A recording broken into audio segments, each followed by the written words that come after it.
So happy to see you all here. Tony, thank you so much for being here.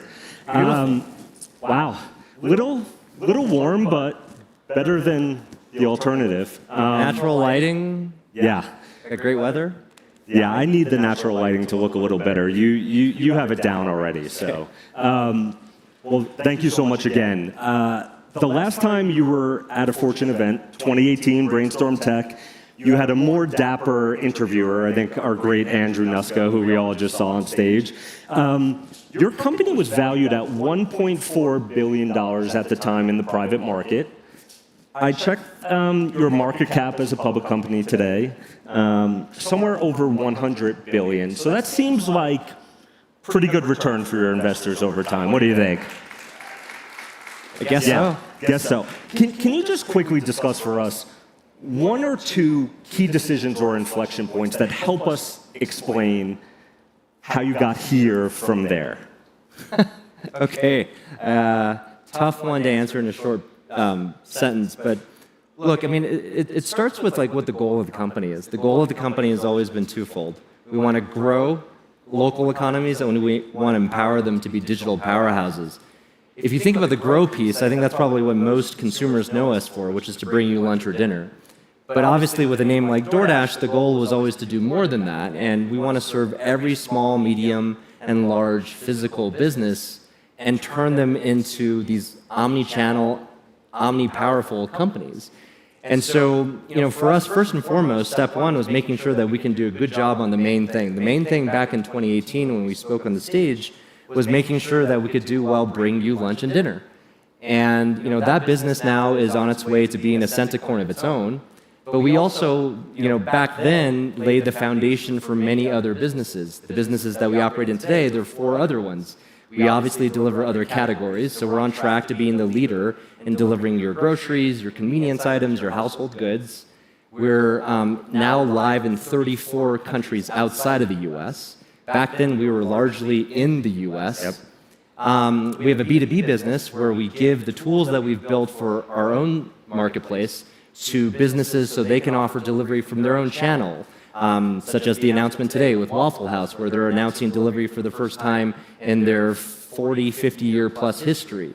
Or Can waffles travel that well? I think so. I would think soggy right away. Well, actually, if you deliver it under 15 minutes, from when the food is ready, if there's no wait time, you can actually make it to the customer's door. You can actually offer a quality experience.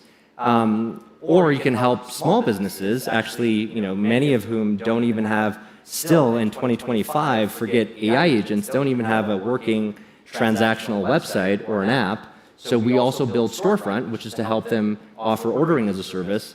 And a couple months ago, we closed on an acquisition called 7 Rooms now, where we can help every business understand a 360 view of their guests in marketing as a service. And we're gonna get to those in a little bit, and I know it's really tough to go through 7 years and pick out one thing. But some people point to the pandemic. You made a bet early on building out sort of delivery infrastructure in the suburbs that didn't exist, and then the pandemic happened. And what did people? Some people who could flee to the suburbs.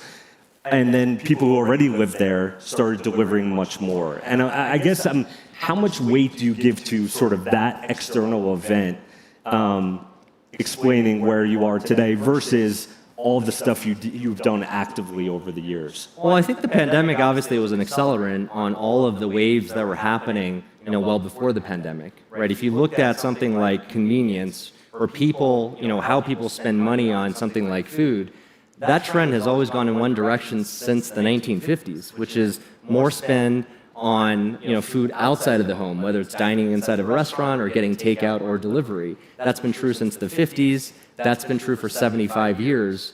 And the pandemic obviously accelerated that, but it wasn't the cause of why people get things delivered. It's also not the cause of why DoorDash has been able to continue to grow at very high rates, especially at larger scale. In fact, we announced in our earnings call that we're growing at even faster rates, even at bigger scale. The cause of that was making sure that we build a better product. It's not that in one experiment we're going to be able to ship something that makes or breaks the difference, but if you add it all up, tens of thousands of experiments compounding daily getting everything a little bit cheaper, a little bit faster, a little bit higher quality, a little bit more selection every single day, better service, you're going to get the results that we've delivered. You mentioned earnings, and I've been listening, over the past year or two more closely to your earnings calls, and beyond analysts, saying great quarter, guys, there's been a lot of, compliments or questions about your operational excellence.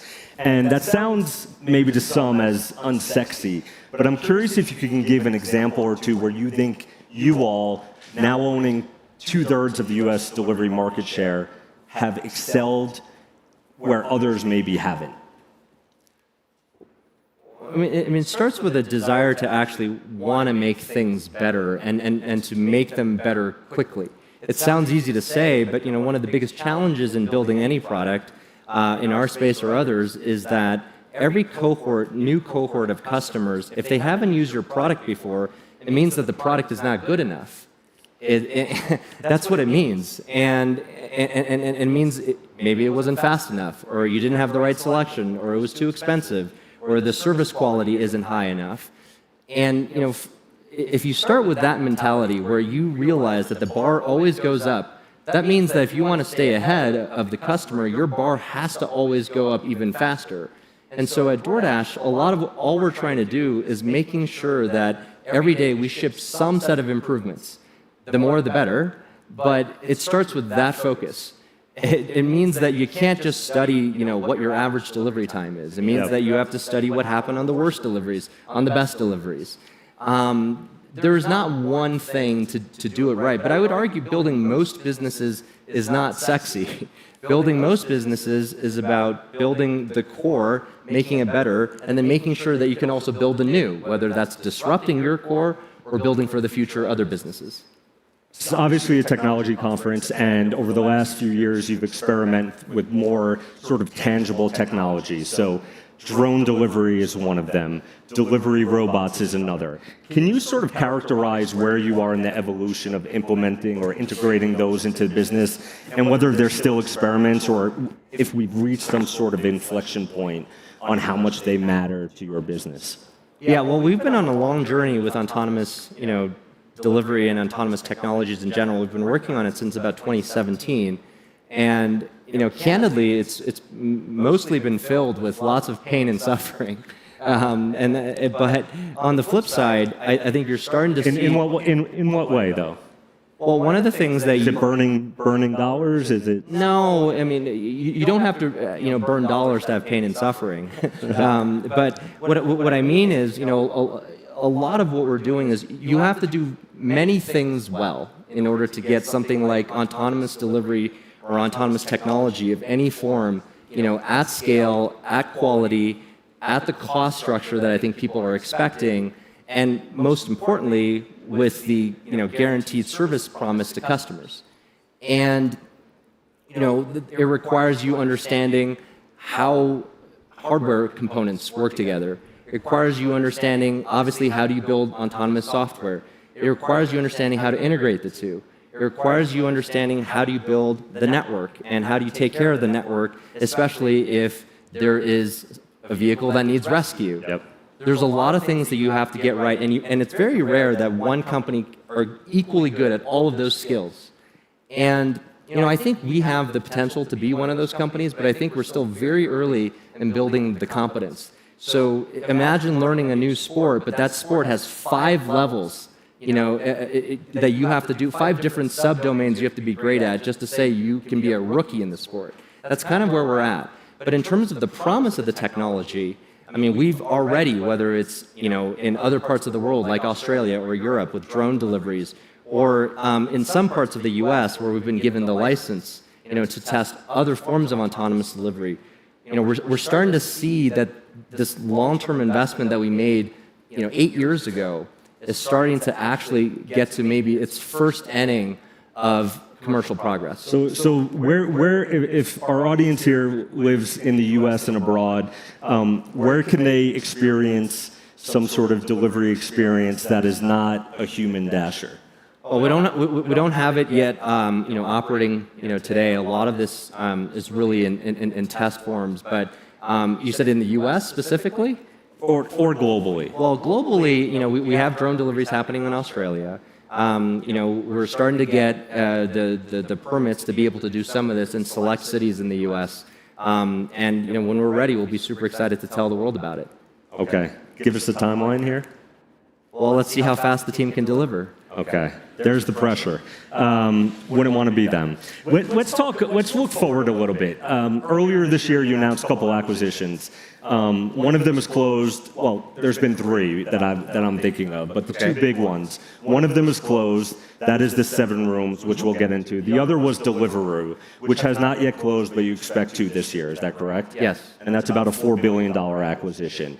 Can you talk about global expansion and which part of your business, what you do well in the U.S. sort of gives you advantages abroad and which don't, which might explain the need or desire to acquire?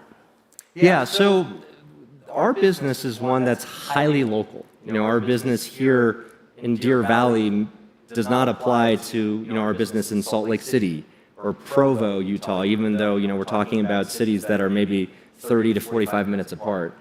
And because it's that local, you need to have great operators who know how to take a base model, if you will, of great logistics operations and fine-tune it to whatever the local market desires. Even in the U.S., for example, in New York City, we rarely use, four-wheel, autos.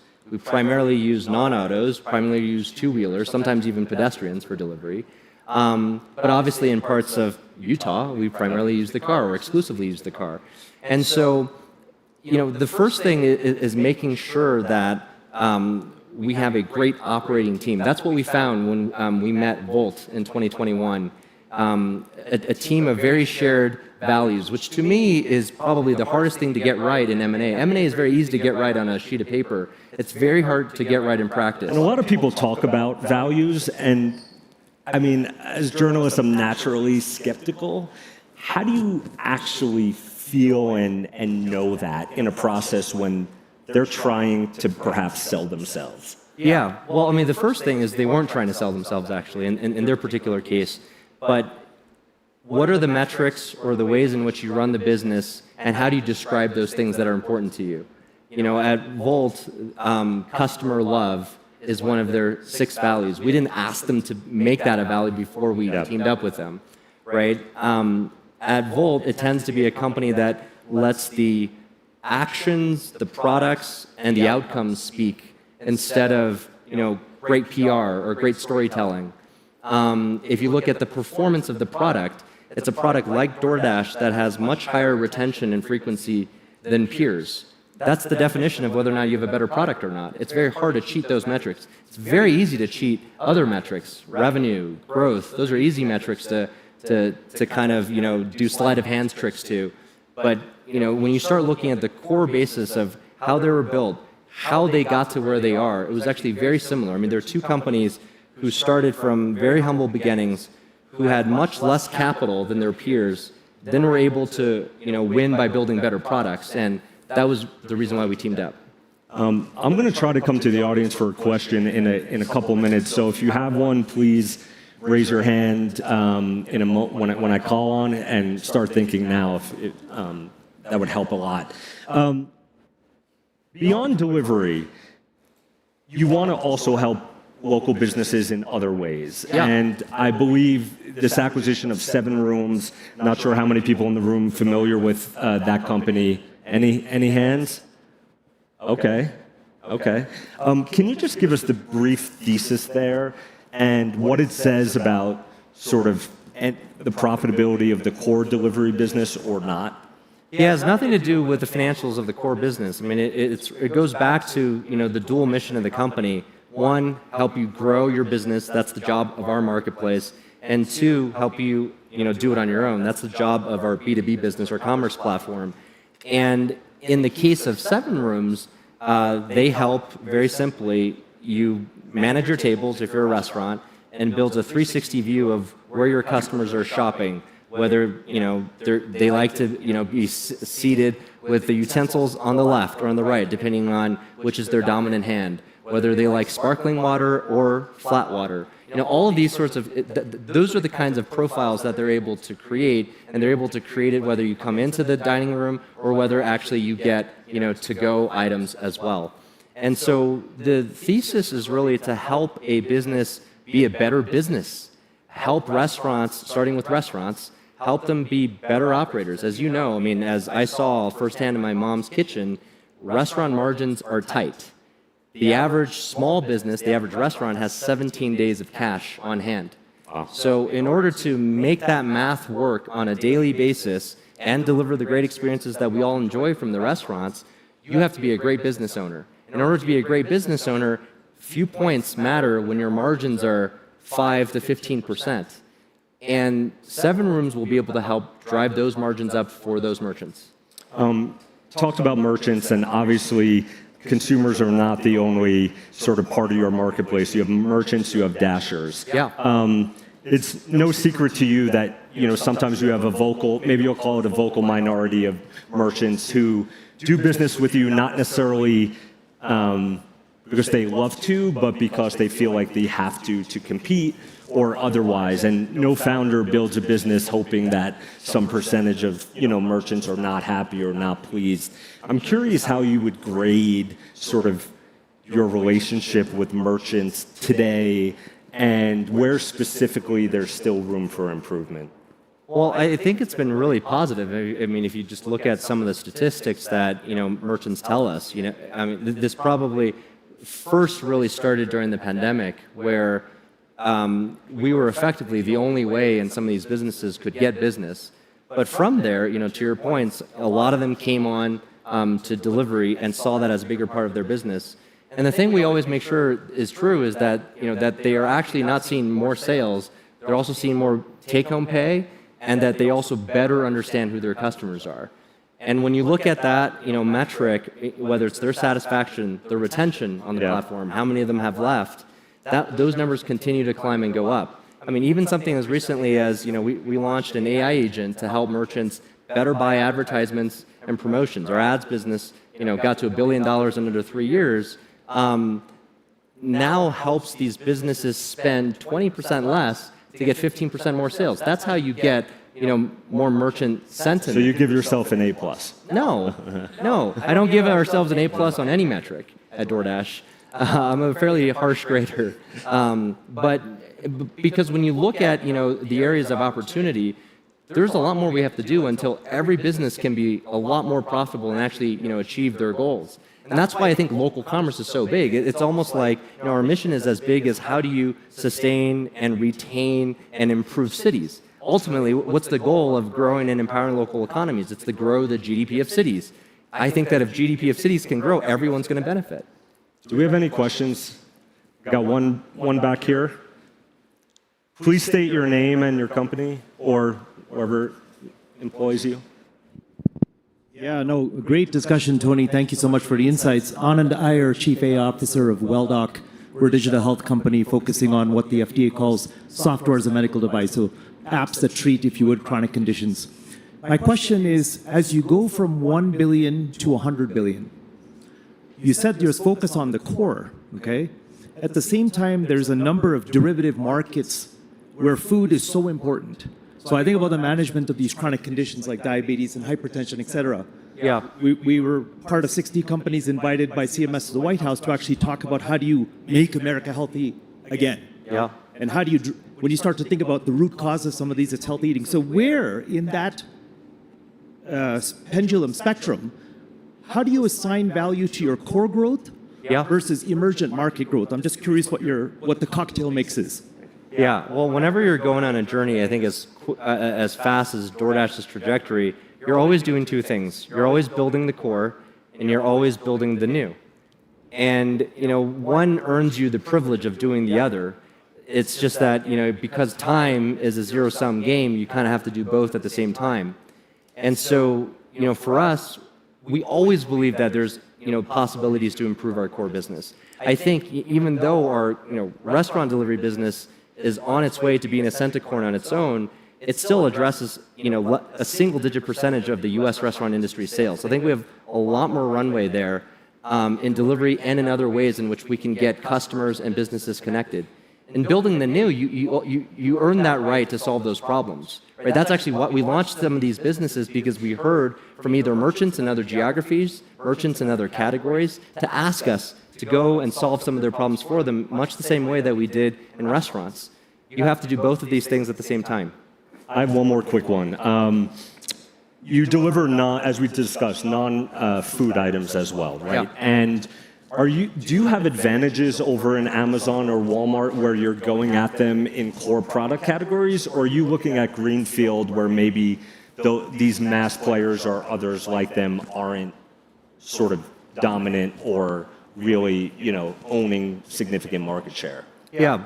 I think when you first look at, I think one of these things that's very easy to do is always to analyze businesses from the perspective of an investor or a journalist. I tend to analyze them from the perspective of... Please don't, do it from a perspective of a journalist. Oh, no. You have an important job. But I tend to start not even from the perspective of an operator at DoorDash. I tend to start from the perspective of a consumer. And if you look at where consumers shop today, any of those categories you want to name, whether it's grocery, retail, household goods, the lion's share of those purchases still happen inside the store. There are great reasons for that.